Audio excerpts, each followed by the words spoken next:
嗨，大家好，我是躺平叔，今天是2026年3月26号。这一期咱们聊一聊张雪峰。大家也知道，我很少聊这个网红，除了胡锡进老师和加涛老师两位，其他的网红或者是名人，我很少去聊，因为我不太了解。我在我的节目里面多次说过，这胡锡进老师，我关注他10几年了，加涛老师关注的时间更早。我在上大一的时候，有一次就在我们学校里面听过加涛老师的一个报告，他那个报告还是反伪科学，好像是什么气功跟那个有关的。你想，那都30多年前，所以我只聊这两个人，因为还相对比较了解，这么长时间的了解，那聊一聊还是有一定的依据和一定的可靠性的。而其他的人因为没有时间去了解，都是通过网上看到这只言片语的一些报告或者是报道，你聊很容易比较片面。所以张雪峰是一个网络名人，这个不用多说了，粉丝几千万。但是大家也知道，我很少聊他，顶多在某些节目里面偶尔带一句。那今天为什么聊张雪峰？一个他是在前2天突然心源性心脏病离世了，他的离世正好也印证了他自己说的叫一语成谶。一个是他自己，他经常预警说他也可能会猝死；一个他是教育界的，应该这么说，一个名人。他的离去让很多人扼腕痛惜。这2天网上也有很多热搜，我看那个热搜前面10个热搜里面7个说的都是张雪峰，要么就是心源性心脏病等等，都是跟这个相关。张雪峰自己也说了，他如果死了一定会上热搜，所以说一语成谶。那我今天聊张雪峰，实际上不是我聊他，因为我对他还是不了解，我到现在为止也很少看他的什么直播节目、切片报道。今天新加坡联合早报他看到那篇报道，我是就着新加坡联合早报他的报道，我来谈谈我的看法。他这个报道的名称叫张雪峰戛然而止的飞驰人生，这个标题是非常贴切。41岁正是事业的上升期，正是如火如荼，41岁也正是壮年，结果人生可以说得上叫飞驰。但不幸的是戛然而止，谁给踩了刹车？上帝吧，命运之神开了个玩笑，踩了一下刹车。所以他这个标题就非常有意思。文章是这么说的，他说3月24号晚间，一则讣告证实了这天坊间疯传的消息，教育网红张雪峰去世了。根据苏州风学未来教育科技有限公司发布的讣告，公司创始人张雪峰因心源性猝死全力抢救无效，于3月24日下午3时50分在苏州逝世。另据央视新闻披露，张雪峰是星期二中午12时26分在公司跑步后身体出现不适，被紧急送往医院。早在当天下午，互联网上就流传张雪峰被送医抢救的消息和照片，但同一时间，张雪峰团队仍在抖音、小红书等社媒平台上直播，直到傍晚6时过后，各平台直播才相继中断。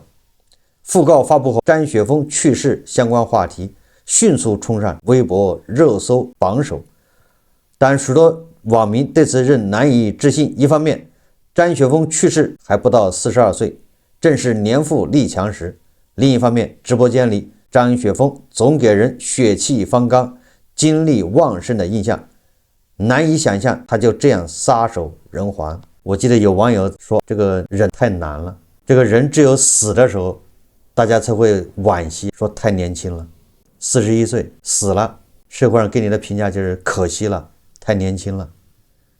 但如果不死，那人人嫌弃。但你找工作的时候41年纪太大呀，这不说你年轻，对不对？就说你年纪大。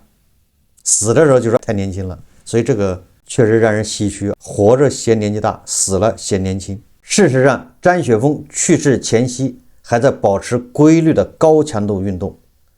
他在微信朋友圈最后一条贴文发布于3月22号，当天他跑了7公里，3月累计跑步里程达到72公里。那按照他这个跑量，他一个月大概也就100公里吧，22天跑了72公里嘛。说实话，对于长跑爱好者来说，一个月100公里不算多。张雪峰此前直播时曾有观众提醒他嘴唇发紫，可能心脏不好。张雪峰回怼，你跑不过我，你信吗？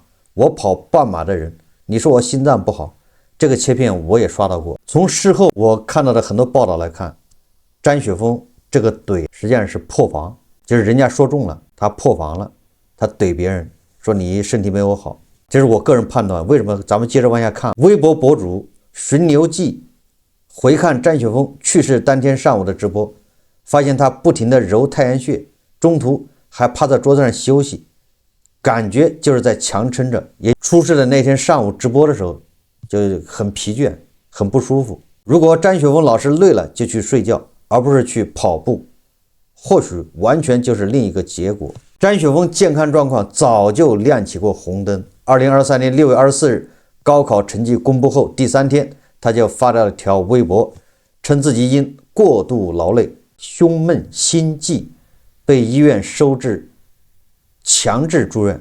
这是2年多前，2023年6月份，小3年前，他已经因心脏问题住过院了。所以我刚才说了，有网友指出他嘴唇发紫是心脏不好，所以他怼人家，实际上这是一种破防，就是让人家说对了，他破防了。我跑步比你快，我能跑半马。实际上他心脏不好，他坚持跑半马、全马，这个就是雪上加霜啊！麻绳专挑细处断。张雪峰本人也曾多次提及自己猝死的可能。早在2016年10月，他就发过一张候机照片，指自己为了工作一夜没睡，一会儿上飞机再睡，希望我不要猝死。隔年4月，他又发微博称，我在想再这样下去我会不会猝死。我在想这个张雪峰老师可能不是矫情，他发这些东西的时候也可能不纯粹是为了流量吸引关注，他很有可能真的是自己感觉到身体不舒服、疲倦，那种来自身体内心深处的那种身体就是那种深处的那种疲倦，这种疲倦还不像你说我这搬了一天砖腰酸胳膊疼的那种累，有的时候那种累是感觉是一种虚脱的累啊。搬砖的腰酸背疼，你在地里干一天活腰酸背疼那个累，睡一天就好了，或者睡2天。所以他已经频繁的感觉到自己要猝死，说明他恐怕已经身体或者叫报警了吧。到了2018年，你看他这十多年前就开始动不动就猝死。2018年，张雪峰微博再次提到猝死，说法变成：如果有一天让我选择一种死法，我最希望的是猝死。如果让我定个时间，我希望是不久的将来。一语成谶。我在想，2018年或许是他的事业刚起步，还没有现在这么火，压力更大，对吧？先帝创业半道什么崩殂还是什么意思啊？所以说他希望在不久的将来就猝死。结果时隔8年，2021年4月，他又在凌晨1时过后发帖说：累吗？累。不能休息吗？不能。你就不怕猝死吗？不怕。为什么要这样？要做事，要么就不做，要做就做最好，对得起每一个信任你的人。5个半小时后，继续爬起了录课，晚安。这个说明他正在打拼，在卷。2021年口罩期间，那时候网课什么的正火啊，各种教育机构都在分食这块蛋糕。作为一个创业者，抓住这个机会玩命卷，一方面担心自己猝死，身体肯定常常拉响警报，一方面也不想放过这个机会。这个联合早报说，2016年到2026年是张雪峰从初露头角到火遍全网的10年。这期间，他的工作强度有增无减，他对死亡的态度也在发生改变。当许多人因张雪峰之死开始讨论中年人健康管理，反思运动与休息如何取舍时，也有人认为他一刻不停飞奔的人生也许已经预示了今天的结局。张雪峰的飞驰人生。1984年5月，本名张子彪的张雪峰出生于黑龙江一个县城，家境普通的他凭借天生会读书的本事，考上了郑州大学这座211重点高校的铁排水工程专业。这是什么个专业啊？2007年大学毕业后，张雪峰没有像多数同学那样从事本专业，而是加入北漂大军，一头闯进正野蛮生长的考研培训行业。凭借大学期间从事辩论和主持时磨练出的口才，他用自带喜感的东北大碴子口音，深入浅出的讲解考研规则和择校逻辑，很快建立起口碑，但这时的他充其量只是个小有名气的考研辅导老师，那就像很多新东方的那些老师一样教英语的是吧？你比如罗永浩，他们的特点就是口才好，在那儿滔滔不绝，这一点东北人更占优势啊。2016年5月，张雪峰一段讲解考研院校选择84分钟的讲座视频在网上流传，网民还从中剪辑出7分钟讲解34所985名校片段。视频里，张雪峰报菜名师的一口气列举各地名校，让人戏称他师从郭德纲的德云社，但其尖锐点评也引发部分高校要求其公开道歉。在争议中，视频播放量迅速突破1000万，张雪峰迎来人生第一次爆红。借着全网爆火的势头，张雪峰开始出书上综艺，让考研名师被更多人知晓，收获大量粉丝。2021年，张雪峰将业务中心从考研辅导转向高考志愿填报这个更有国民度的赛道。他不但推出系列线下讲座，还开直播为考生家长答疑解惑，这成为他全面出圈的契机。如今，张雪峰在全网拥有4000万粉丝，其中光是抖音就有2600多万。他在抖音直播时，一度有超过10万人同时在线观看。接地气的语言、尖锐的观点和不容置疑的结论，成为张雪峰的标志元素。从孩子非要报新闻系，我一定会把他打晕，到文科就是服务业，再到千万别用爱好当专业，张雪峰的争议性言论一次又一次的引爆舆论。有人称赞他打破信息差，道出大学和就业的真相，帮助普通家庭孩子逆天改命。也有人批判他功利主义，贩卖焦虑，是误导公众的流量贩子，就是争议性人物，这个也很正常。去年9月，因直播中言语不当，就是那个捐款的事，张雪峰全平台账号被禁言停播，禁止关注。1个月后，账号恢复正常。张雪峰在直播中承认自己过去说话太直、太偏激，他为此道歉，并承诺将反省。直播间里，张雪峰开始收敛锋芒，谨言慎行，但他的人生步伐并未因此放慢。标签一旦贴上了，你想改也很难。企业信息平台天眼查显示，张雪峰名下共关联11家企业，他在其中9家公司担任法人、执行董事或经理等核心职务，一人身兼创作者、运营者和管理者等多种职务，意味着他必须长期超负荷运转。人物杂志专访过张雪峰的作者回忆，张雪峰在高考志愿填报季曾为了赶路和讲课40个小时不睡觉。他在直播间里连麦咨询，穿插带货，经常4小时不起身不喝水。他保持高强度工作，饮食作息很不规律。与此同时，他还以一种惊人的毅力坚持跑步。根据报道，张雪峰在2020年跑了3000公里，那这个跑量很大呀，一年3000公里，确实相当于每天都要跑7公里啊，并参加人生第1场马拉松。此后，他每年都会跑几场马拉松，有时还会在忙碌一天后的凌晨去跑12公里。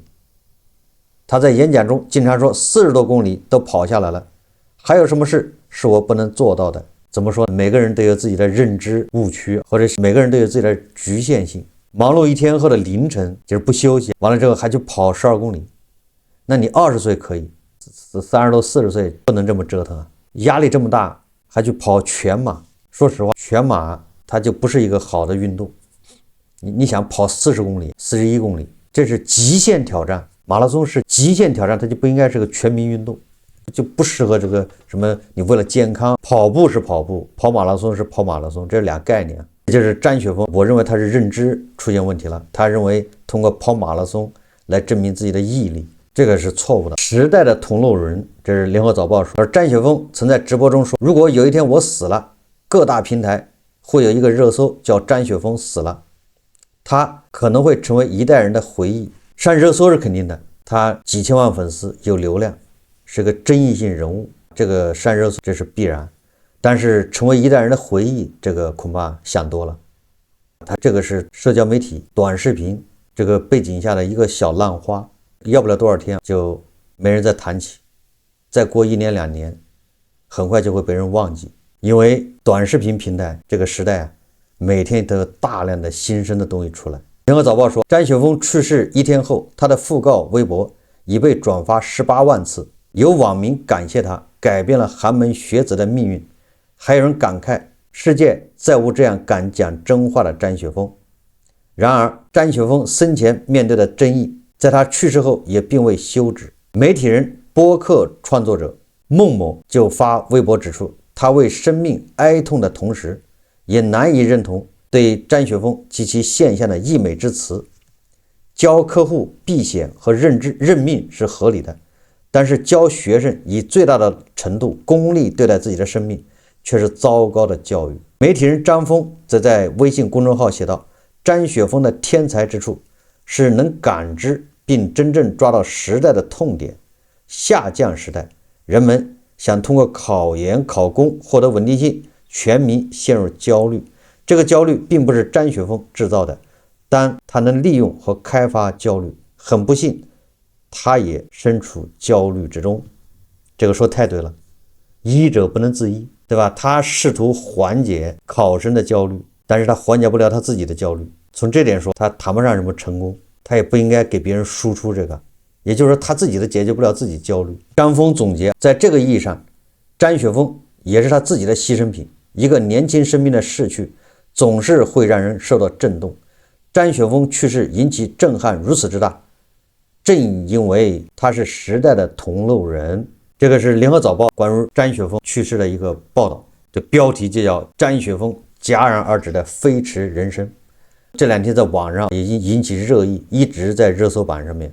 我看还有好多大 V 因为评论张雪峰而被禁止关注，那可能是评论的相对比较负面，或者有点幸灾乐祸，或者等等。而对张雪峰的评价没有个人的看法，我觉得这个也没什么好说的。我看完联合早报的报道，差不多对张雪峰的生平事迹有个粗略的了解，所以我对张雪峰评论一下，我不评论他的就备受争议的这些东西。我只想说张雪峰这个现象，他本来是一个考研辅导老师，考研的辅导老师很多，就像新东方的那个老师一样，但是他有出众的口才，时而这个幽默，时而尖锐，所以说他在考研辅导老师们还是小有名气。那个时代是互联网时代，还没像现在移动互联网这么发达，自媒体这么发达，那个时候互联网时代。根据联合早报的说法，张雪峰从2016年开始慢慢的崭露头角，从考研开始的，后来转战高考志愿填报。我不知道大家能不能总结一个规律啊？张雪峰他也不断的在寻找他的新赛道，而且他的赛道一个比一个大，一个比一个深。考研怎么说？虽然每年考研几百万，2016年考研没多少，是吧？现在多了。考研毕竟是小众的事，但是高考填志愿那可是1000多万人的事，每年高考上千万都不止，都面临着填志愿的事。你只要高考，你就要填志愿，焦虑会更多。而考研你就顶多300万，16年恐怕就200万，大概这么个水平。200万考研的里面不是都要去上辅导班的，所以说考研它是个小众市场，而填志愿是一个大市场。他从辅导考研像这个高考志愿这儿进军，说明他又发现了新的商机。无论是考研还是高考志愿填报，实际上它正好跟这个时代相契合。我们都知道，从2026年开始，当然了，或者说更早一点，整个社会压力越来越大，内卷加剧，表现出来的就是就业越来越难，一年比一年难。高考人数是一年比一年人多，当然了，大学也在扩招，各个大学越来越多，民办的学校在增加，高校里面的专业也在增加，像雨后春笋一样。不像30年前我们那个时候高考的时候，大学就那么几个，专业也就那么几个。那现在大学是直接后面加了个0，专业也是后面加一个0，成10倍的增长。那这个市场就出来了，由于这个专业五花八门，学校也是五花八门。那作为考生，作为家长，你想掌握这些东西，确实需要时间，需要甄别。你不像30年前就知道清华北大，你就不用去学，家长不用了解，反正就这么几个学校。现在的学校，你看那个名字改的，你稍不注意，很多学校就混了。有的学校名字，老的学校本来它就更好，但是它名字比较土，而后来新批的这些学校，它更洋气，很多学生不了解就容易误报，或者会产生认知偏差，误以为这个学校很牛。就从名字看，那专业也一样。我说的意思就是，你看这市场它就慢慢出来了。这是第一个，这个本身这些信息差就有了，家长和考生很难说全面了解这些，这个市场就在那儿。第二个，从16年到现在，就业越来越难，你作为考生，作为家长，那都希望孩子上完4年大学之后出来那个好工作，选的专业管用，找工作方便。所以你看这市场是吧，就放在这儿。所以张雪峰他这个飞驰的人生，正好跟当下中国经济越来越低迷，就业越来越难，内卷越来越加剧，教育文凭越来越缩水，正好是成反比关系。你内卷越加剧，文凭越缩水，工作越难找，你那边对填志愿这个需求就越大。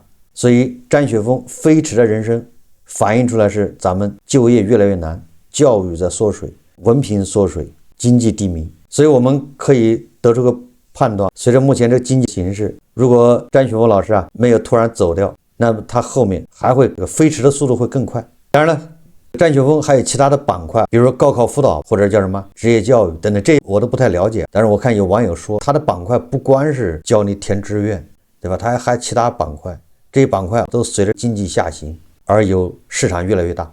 那有人就说是因为他们制造焦虑，实际上这也不能这么说，因为这个焦虑不是张雪峰制造的，是整个经济整个环境让家长让考生越来越焦虑，而张雪峰只不过是迎合了，这是我第一个看法。所以说张雪峰制造焦虑贩卖焦虑，我觉得他有，或者但不是主要原因，也不会太多。焦虑还是来自社会，来自经济下行，来自内卷，来自就业难，来自本来这信息就越来越多繁杂。但是我对张雪峰教人填志愿这个我是不认可的，无论是从个人角度还是从社会角度，我不觉得他什么改变穷人命运，改变什么孩子的命运，我觉得这个都是溢美之词过奖了。为什么？从整个社会来说，如果我们是上帝视角，从一个社会的站在更高的角度来看这事情，你名气越大，你害的人越多。你说计算机好，大家都学计算机，那完了，计算机这个专业肯定是过剩的内卷更加剧。本来计算机这行业还可以的吧，码农一出来工资还行，那大家都去学计算机了，过剩。有的小专业，比如说新闻学，他也没有他们说的那么不堪，但是他说新闻已死，那大家都不去学新闻了，文科也不学了，这种实际上这个是不好的。你要从更高的角度看，对社会不利的。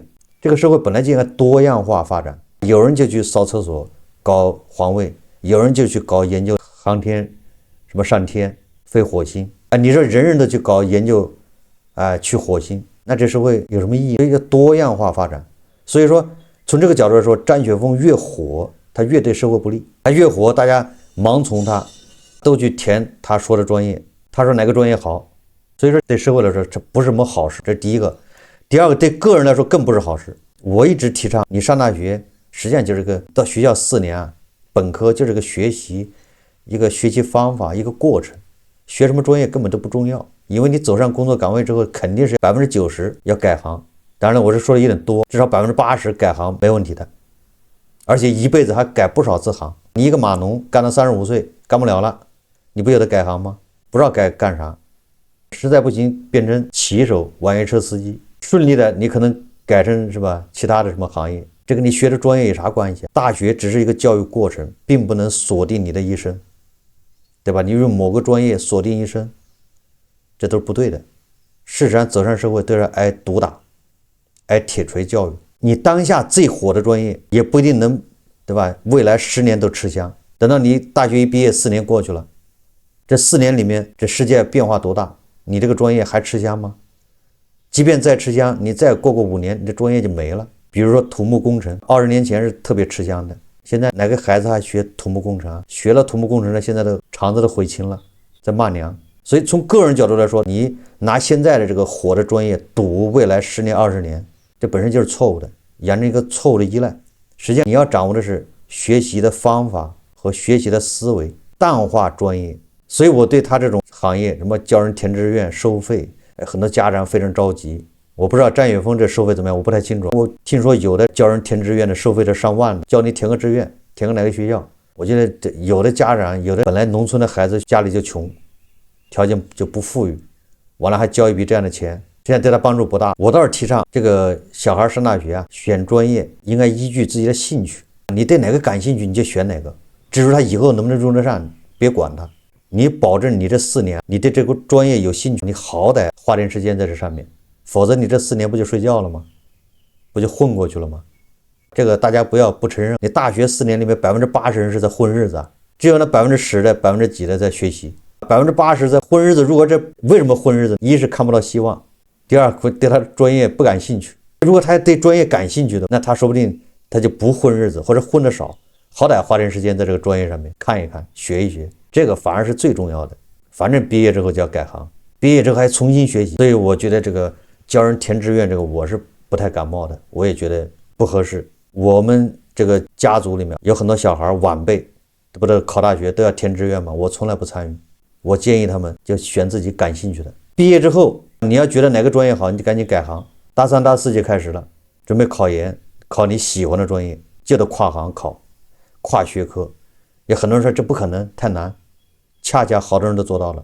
有人学的是道路桥梁设计，他说这个本科的时候胡显的，那这玩意儿你说能干啥？所以他到了大4的时候，他就开始报考金融研究生，跨行学计算机的，学了3年。我说你以后码农只能干到35岁就准备找工作，所以你不如现在就换。人家学的计算机，也是改行学经济去了，考上北大的研究生，现在在一家量化基金上班，年薪100万，那就是改行啊。你本科学什么不重要，如果说你连改行的这能力都没有，你说我这上了什么专业，只能考这个专业研究生，那说明你不行。那你要认清自己的这个能力，重新对自己进行定位。所以说我对什么本科选什么专业一直不感冒，与其这样，不如选个感兴趣的，好歹花点时间，让时间没白费。这是我对张雪峰做的这个事情，我是不太认可的。至于说他改变了很多人的命运，什么很多人的，我完全是胡说八道。改变命运的是你自己考的那分儿，如果你分没考上，那怎么改变你命运？你要感谢自己的努力，是你自己改变了自己。这就像我以前上高中的时候，我们的农村地区有个特别火的一个庙，那个庙据说有求必应，所以我们当地人就经常路过的时候就要去磕头，保佑考上大学。我们那个时候就是考大学啊。我路过的时候从来不磕头，家里大人就说你怎么不磕头？你赶紧去磕头啊，求菩萨保佑考上大学。那我的观点就是，我磕头了，他能保佑我考上吗？要考不上怎么办？考上了就是菩萨保佑，考不上是你自己没努力。那你说我多亏，合着我这一切功劳都是菩萨的，错误是我自己的，谁能干这事呢？这个道理是一样的，功劳是你自己的，是你努力考的，你跟人家叫你填什么志愿有啥关系啊？你就选了什么专业，你未来3、5年还不得改行吗？还得下岗，还得被裁，裁完之后你得重新找工作，换赛道。我们再回头再说一下，张雪峰41岁戛然而止，选什么专业还重要吗？你从这件事情上看一看，选什么专业还很重要吗？都不重要。所以我虽然对他不了解，没必要拔高他，也没必要贬低他，他只不过是找到自己的长处了，他的口才正好在这个环境下，他找到了一个跟经济下行相悖的逆风飞扬的，这经济越不好，他这行业越好，找到了这么一个赛道，而恰恰是这么个赛道绑架了他自己，不得不一直努力，因为这10年经济一直往下走，内卷一直在加剧，所以他这个赛道一直在往上，越往上他越不能放过这机会。所以传言他要 IPO， 他要上市，正因为这个赛道是在逆风飞扬啊，恐怕这个也导致他压力越来越焦虑，对吧？他本来是缓解考生的焦虑的，结果自己的焦虑越来越大。这就是他为什么一直自己感觉到身体不好，但是不能停下来，不想放过这个机会，不想错过这个风口，被流量被焦虑绑架了。